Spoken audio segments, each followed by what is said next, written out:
Stop worrying about losing weight. Instead, focus on building strength. I'm going to share with you 3 very important strength building workouts that's going to help you improve your function, your longevity, and combat the effects of losing our bone density over time. I know that the fitness industry has taught you that the way to get healthy is to figure out how to weigh less, but I promise you they're wrong. The way to get healthy, the way to be stronger is to really focus on building your muscles so that you're able to do more of the things that you love to do, so that you experience a lot less pain, and so that you manage through the way that our bodies are going to change over time. Things that we can't stop, like reducing bone density. When you spend time building strength in your muscles, you're actually doing your body a huge service. And as a result, you might even find that you weigh more. But that's not the point. The point in getting healthier has nothing to do with the size or weight of your body. All right, so now I'm going to take you through the 3 exercises that I think will help you be as strong as possible. I'll show you the move and I'll give you a few different variations, because at WeShape, we're all about you finding the move that works for you. You don't have to do it like me or anyone else. Make it work for you and your body. The first move is the plank. I know we all love a good plank, but this exercise is all about incorporating core from your lower body, your core, and your arms to make you stronger. So we'll start in the position of a knee plank. So you're going to get down on your hands and knees, and you're going to walk forward so that your body is in a straight line. So you're holding weight through your knees and through your hands. Your hands are right under your shoulders, and you're going to hold here, engage the core. The thing you want to be mindful of with the plank in any position is that you're not allowing your back to sink into the floor, and you're also not allowing your butt to stick up in the air. You want to be in a nice straight line and engage the core. You can hold this position for 10, 15, 20, even 30 seconds, and then you can come out of it, take a break, and go right back into the exercise.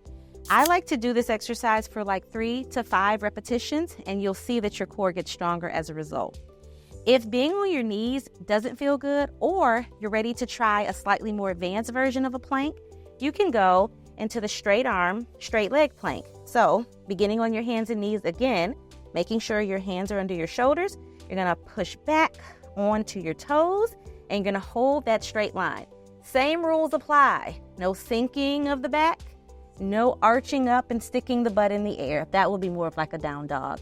So trying to get your body in a straight line, taking some nice deep breaths and holding for 10, 20, or 30 seconds. A third variation of a plank that I love to do increases the dynamic component to the exercise, so you're not just sitting in one position. So I like to start in my regular straight arm plank, nice and straight and strong. And instead of just staying here for 30 seconds, what I do is go into a rotation where we lift up one arm and twist the body. Lift the arm toward the ceiling, twist the body to the side, and repeat this motion for maybe 5 or 10 repetitions, whatever feels good for you. And you get the same benefits of making the core stronger, but now you're taking it a step further by making it during an actual moving activity, which prepares you for real life when you're doing things around your house and things like that.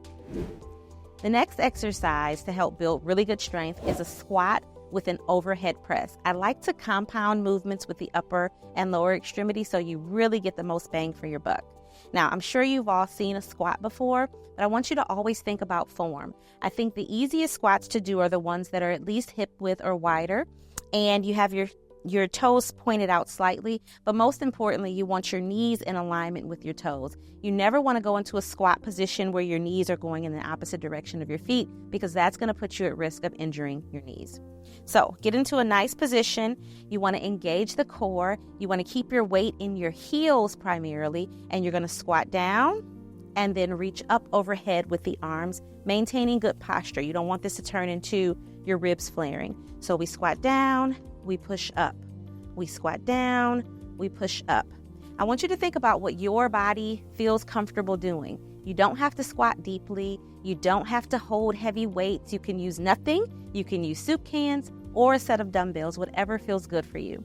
If you do about 10 to 12 of these, you'll definitely feel the burn. We're going to be working the core. We're going to be working the shoulders, the quads, the hamstrings, and the glutes.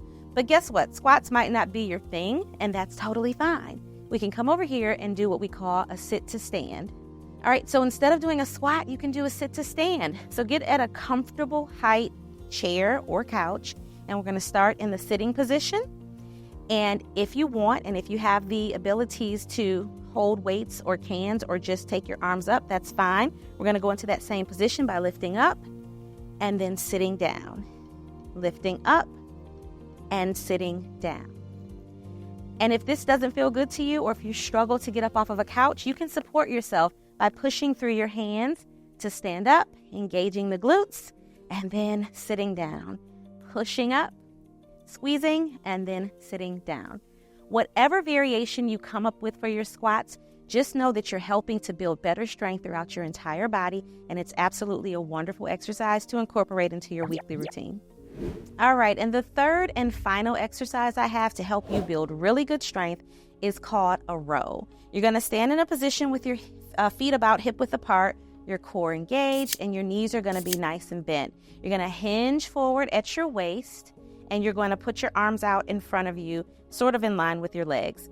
All you're going to do is squeeze the elbows back, bringing the shoulder blades together, and release. You'll just repeat this motion up and down about 12 to 15 times.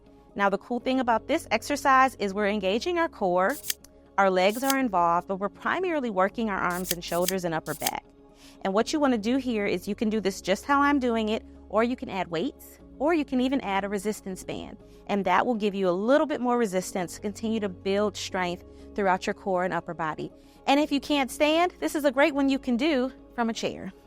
You're just going to sit down at the edge of a chair, open the legs wide, and hinge your upper body forward and do the same motion, squeezing and pulling. The only thing you want to be mindful of, especially in this position, is making sure your ears don't come up to meet your shoulders. You want to keep those down and relaxed as you squeeze the shoulder blades back together. Do about 10 to 15 repetitions with weights, without weights, with resistance, without resistance, and you'll find that your core, your upper body, your back muscles are much stronger.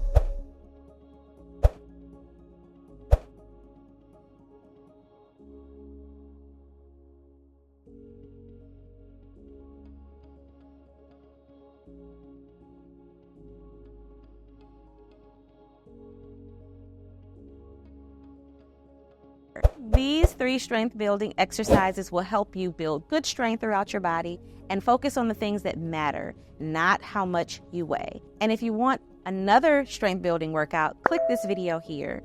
Or for more customized moves just for you, download the WeShape app by clicking below.